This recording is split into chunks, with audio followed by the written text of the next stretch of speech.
ಚಂದ್ರ ಚಮತ್ಕಾರ ವಿಶೇಷ ನೇರ ಪ್ರಸಾರ ಕಾರ್ಯಕ್ರಮಕ್ಕೆ ಮತ್ತೆ ಸ್ವಾಗತ. ಜನರಿಗೆ ಸಾಕಷ್ಟು ಕುತೂಹಲ ಇದೆ, ಸಾಕಷ್ಟು ಪ್ರಶ್ನೆಗಳಿದೆ, ಗೊಂದಲಗಳಿದೆ.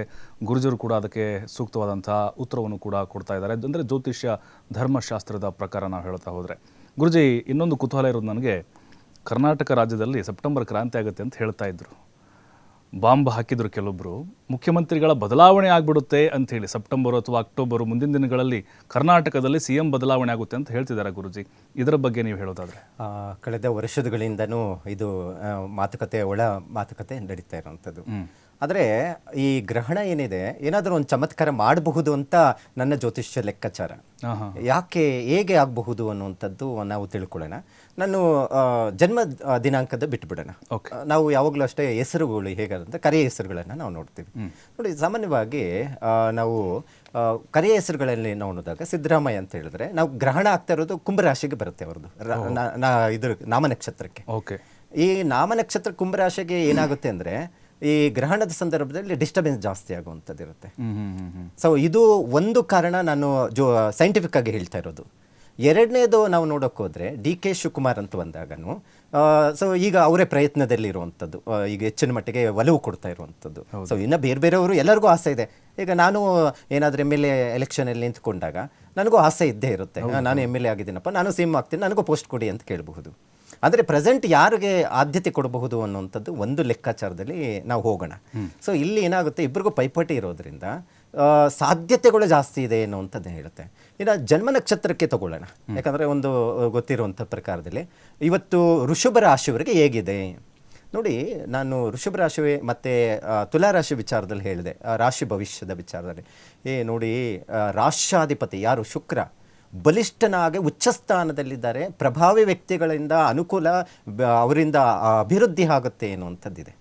ಸೊ ರಾಶಿಯಲ್ಲಿ ನಾವು ನೋಡೋಕ್ಕೋದ್ರೆ ವೃಷಭ ರಾಶಿಯವರೆಗೆ ಹೇಗಿದೆ, ವೃಷಭ ರಾಶಿಯವರೆಗೆ ಉತ್ತಮವಾದಂಥ ಸ್ಥಾನ ಪಲ್ಲಟನೆ ಆಗುವಂಥದ್ದಿರುತ್ತೆ. ಅಂದರೆ DK ಶಿವಕುಮಾರ್ ವೃಷಭ ರಾಶಿ ನಾಮ ನಕ್ಷತ್ರದಲ್ಲಿ ನಾವು ತಗೊಳ್ಳೋಕಿದ್ರೆ, ಸೊ ಇಲ್ಲೇನಾಗುತ್ತೆ ಅಂತ ಹೇಳಿದ್ರೆ, ಈ ಕುಂಭರಾಶಿಯವರು ಬಲಹೀನನಾಗುವಂಥ ಸಾಧ್ಯತೆ ಇರುತ್ತೆ. ರಾಹುಗ್ರಸ್ತ ಚಂದ್ರಗ್ರಹಣ ಆಗಿರೋದ್ರಿಂದ ಇಲ್ಲಿ ಎಲ್ಲೋ ಒಂದು ಕಡೆ ಚಮತ್ಕಾರವನ್ನ ಮಾಡುವಂಥ ಸಾಧ್ಯತೆ ಇರುತ್ತೆ. ಜ್ಯೋತಿಷ್ಯದ ಲೆಕ್ಕಾಚಾರದಲ್ಲಿ 100% ಬದಲಾವಣೆ ಸಾಧ್ಯತೆಗಳು ಇದಾವೆ ಅನ್ನುವಂಥದ್ದಿದೆ. ಒಂದಷ್ಟು ಗೊಂದಲಗಳು.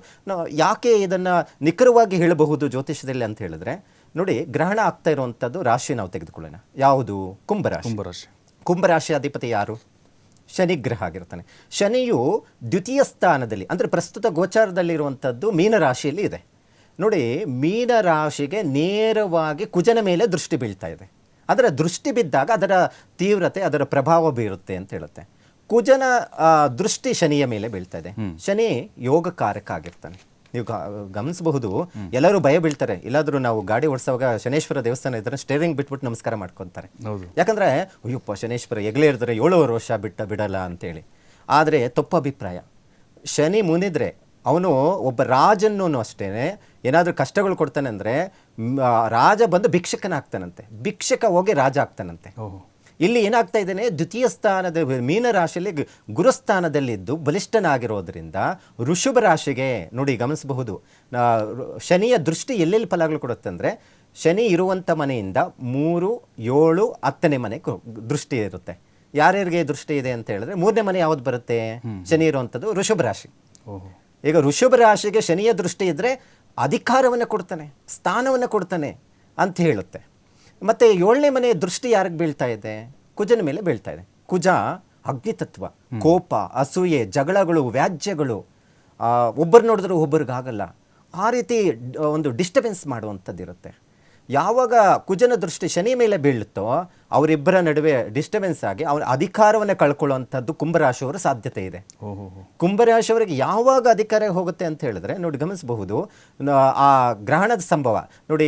ಕರೆಯ ಹೆಸರಿಗೆ ಕುಂಭರಾಶಿ, ಒಂದಿಷ್ಟು ಲೆಕ್ಕಾಚಾರದಲ್ಲಿ ವೃಶ್ಚಿಕ ರಾಶಿನೂ ಇವ್ರದ್ದು ಸಿದ್ದರಾಮಯ್ಯ ಅವ್ರದ್ದು ಅಂತ ಕೆಲವೊಂದು ಇದರಲ್ಲಿ ನೋಡ್ತಾ ಇದ್ವಿ. ಈಗ ಇದರಲ್ಲಿ ವೃಶ್ಚಿಕ ರಾಶಿನೇ ತೆಗೆದುಕೊಳ್ಳೋಣ, ಅದನ್ನು ವೀಕ್ ಪಾಯಿಂಟ್ ಇದೆ. ಇಲ್ಲಿ ವೃಶ್ಚಿಕ ರಾಶಿಗೆ ಚಂದ್ರ ನೀಚ ಸ್ಥಾನ. ಇಲ್ಲಿ ನೀಚಸ್ಥಾನ ಆಗಿರುವಂಥ ಚಂದ್ರ ಗ್ರಹಣಕ್ಕೀಡಾಗಿದ್ದಾನೆ. ಇಲ್ಲಿ ವೃಶ್ಚಿಕ ರಾಶಿಯಿಂದನೂ ಅವರಿಗೆ ತೊಂದರೆ ಆಗಿದೆ. ಇನ್ನು ಅದ್ರ ಜೊತೆಗೆ ನಾವು ನೋಡೋಕೆ ಹೋದರೆ ಅವರ ಕುಂಭರಾಶಿ ನಾಮನಕ್ಷತ್ರಕ್ಕೆ ಕರೆಯೋಕೆ ಹೋದ್ರೇನು ಈ ಗ್ರಹಣಕ್ಕೀಡಾಗಿರೋದ್ರಿಂದ ಅಧಿಕಾರವನ್ನು ಕಳ್ಕೊಳ್ಳುವಂಥದ್ದಿದೆ, ಆರೋಗ್ಯದಲ್ಲಿ ಕ್ಷೀಣ ಆಗುವಂಥದ್ದಿರುತ್ತೆ, ಶತ್ರುಗಳು ಜಾಸ್ತಿ ಆಗ್ತಾರೆ CMಗೆ. ಸೊ ಯಾಕಂತ ಹೇಳಿದ್ರೆ ಇದು ಜ್ಯೋತಿಷ್ಯ ಶಾಸ್ತ್ರದಲ್ಲಿರುವಂಥ ನಿಖರವಾಗಿ ಹೇಳಲಿಕ್ಕೆ ಸಾಧ್ಯ ಆಗುವಂಥದ್ದು ಇರುತ್ತೆ. ಅಂದರೆ ಗುರುಜಿ, ನಿಮ್ಮ ಜ್ಯೋತಿಷ್ಯ ಶಾಸ್ತ್ರದ ಪ್ರಕಾರ DK ಶಿವಕುಮಾರ್ ಅವರು ಒಂದು 80% ಅಷ್ಟು ಅಧಿಕಾರ CM ಸಾಧ್ಯತೆಗಳು. ಯಾಕೆ 100% ಕೊಡ್ಬೋದಲ್ಲ? ಗುರುಗಳು ಹೇಳ್ತಾ ಇದ್ದಾರೆ ಶನಿ ಯೋಗಕಾರಕ, ಸರ್ವ ಯೋಗಕಾರಕ ಆಗಿದ್ದಾನೆ, ಅಧಿಕಾರವನ್ನು ಕೊಡ್ತಾನೆ, 3ನೇ ಮನೆಗೆ ದೃಷ್ಟಿ ಇದೆಯಲ್ಲ, ಕೊಡ್ಬೋದಲ್ಲ. ಯಾಕೆ ಕೊಡ್ತಾ ಇಲ್ಲ ಅಂದರೆ ಕರ್ಮಫಲನೂ ಸೇರ್ಕೊಳ್ಳುತ್ತೆ, ಅವರು ಮಾಡಿರೋ ಕರ್ಮಫಲಗೂ ಅನ್ವಯ ಆಗುತ್ತೆ. ಈಗ ನನಗೆ ಯೋಗ ಇದೆ, ನನಗೆ ಶುಕ್ರ ದೇಶ ನಡೀತಾ ಇದೆ, ಆದರೂ ಏನೂ ಇಲ್ಲ, ಏನಪ್ಪ ಬಡವರಾಗೇ ಇದ್ದಾರೆ, ಏನು ಸಂಪಾದನೆ ಇರಲ್ಲ. ಎಷ್ಟು ಜನಕ್ಕೆ ಶುಕ್ರ ದೇಶ ನಡೀತಾ ಇದೆ? ಯಾಕೆ ಫಲ ಕೊಡ್ತಾ ಇಲ್ಲ? ಶುಕ್ರ ಕರ್ಮಗಳ ಮೇಲೆ ಲೆಕ್ಕಾಚಾರ ಮಾಡ್ತಾನೆ. ಯಾವಾಗ ಕರ್ಮಗಳ ಮೇಲೆ ಲೆಕ್ಕಾಚಾರ ಮಾಡಿ ಫಲಗಳನ್ನು ಕೊಡುವಂಥದ್ದು ಇರುತ್ತೆ. ಜ್ಯೋತಿಷ್ಯದಲ್ಲಿ, ನನ್ನ ಲೆಕ್ಕಾಚಾರದಲ್ಲಿ ಜ್ಯೋತಿಷ್ಯದಲ್ಲಿ ಇವರಿಗೆ ಋಷಭ ರಾಶಿ ಆಗಿರುವಂಥವ್ರಿಗೆ ಅಧಿಕಾರ ಸಿಕ್ಕೇ ಸಿಗುತ್ತೆ. ಈ ಏನು ಕುಜನ ದೃಷ್ಟಿ ಶನಿ ಮೇಲೆ ಬೀಳ್ತಾ ಇರೋದ್ರಿಂದ ವ್ಯಾಜ್ಯಗಳು, ಒಳ ಜಗಳಗಳು ಮತ್ತು ಅಸೂಯೆಗಳು ಇವೆಲ್ಲ ಖಂಡಿತ ಹಾಗೆ ಆಗುತ್ತೆ. ಎಸ್ ಗುರುಜಿ, ಮತ್ತಷ್ಟು ಮಾತಾಡೋಣ ಗುರುಜಿ. ಭವ್ಯ ಮೇಡಮ್, ಈಗ ಗ್ರಹಣದ ಸಂದರ್ಭದಲ್ಲಿ ನಿದ್ದೆ ಮಾಡಬೇಕಾ ಬೇಡವಾ, ಹಾಗೇ ಇರಬೇಕಾ, ಅಥವಾ ನಿದ್ರೆ ಬರೋದಿಲ್ಲ ಅಂತ ಕೆಲವರು ಪ್ರಶ್ನೆ ಮಾಡ್ತಾ ಇದ್ರು ವೈಯಕ್ತಿಕವಾಗಿ ನನಗೆ. ಇದ್ರ ಬಗ್ಗೆ ಉತ್ತರ ಕೊಡೋದಾದ್ರೆ ಮೇಡಮ್?